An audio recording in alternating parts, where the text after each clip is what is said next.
We're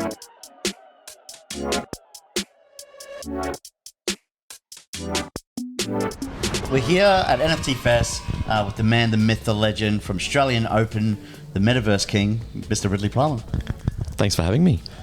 Are you bouncing into today's event? How are we bouncing? I was trying to use a pun there. Very We're unintentionally. serving everything up. We're acing it. I like this. This is good. We can just bounce this around for 5 minutes or what? This event, Metaverse Sports. What's the hot take on sporting NFTs? I think for us, it was an opportunity to use technology for good, essentially. So we've seen so many different brands in the sports space do things that have been moments based. We're in a unique position at Tennis Australia that we don't have the rights to produce NFTs on behalf of players. Because, so like the NBA, for example, the Players Association represents the players and they can do the deals. There's no Players Association for tennis. So we had to think outside the box and do something a little bit different. So they're all private? Yeah, essentially we would have to go to every player individually and have them release their... X, Y, Z. Yep. Right. Cool. The idea to go on Flow seems to be the blockchain for sport. Is that true?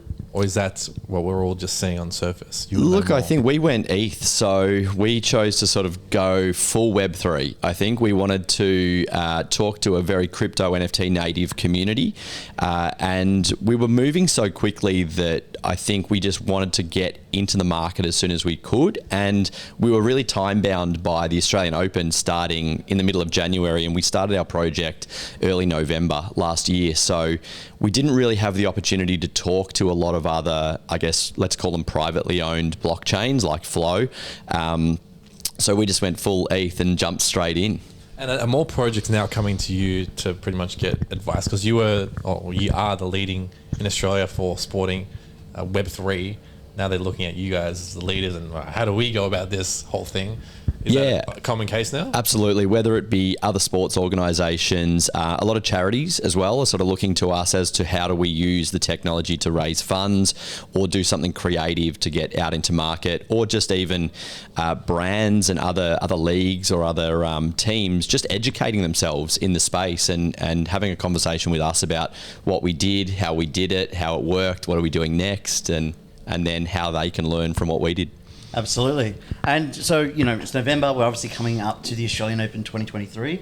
What can we expect with the NFTs? Yeah, so I think the last sort of 10 months for us has been a great opportunity to step back from what we did in January and actually develop something that can work well into the future, that can benefit holders as far as 25 years in advance. So what we've actually announced this morning is that every AO Art Ball owner, so there's about 4,500 AO Art Ball owners out there, every one of them will be entitled to a free pair of 7-day ground passes to the Australian Open this year. Congratulations. Awesome announcement. That's awesome. Gee, that's Are you going to be releasing more NFTs? Yeah, so what we've done is model a commercial model to ensure that the project can continue into the future. So each year that's going to rely on us releasing a small amount of NFTs.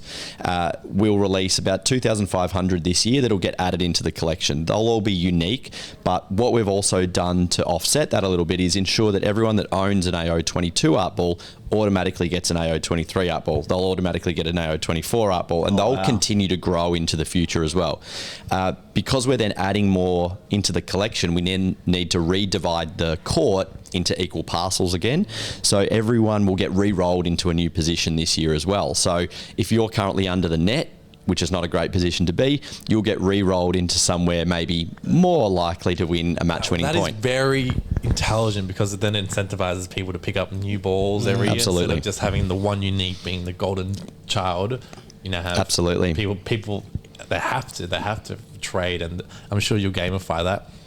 What is the incentivization to gamify? Yeah, I think gamify is a really I guess people have been gaming for years and years and years, and it really brings this community to tennis. And I think giving that gamification of the opportunity to have a match-winning ball on every match of the Australian Open, and we'll continue to grow that into more tournaments going forward, gives that sticky returnability of you own this token and it's live at all times. So whether it be through the Australian Open or other tennis tournaments throughout the year, we want people to keep returning, and we want them to engage with the sport and get benefit from it year round. What's the one feeling you want people to feel when they come to your event next year? Oh, that's a great question. One word. I want them to feel as though they're getting access to something that is exclusive, but it's also available to everyone. I think that's the unique things about one of the unique things about NFTs, and our NFT in particular, is that it's accessible and attainable to anyone, essentially. So membership programs for the most part are somewhat exclusive, or they're unaffordable for a lot of people, but we've built a program that can be purchased by anyone at any time, 24/7, 365, and if you want to join that community, you can be part of it at any time. Love that. NFT MELB, connect, create, collaborate. Boom! Killed it, bro. My man. Thanks, What? mate. Good job.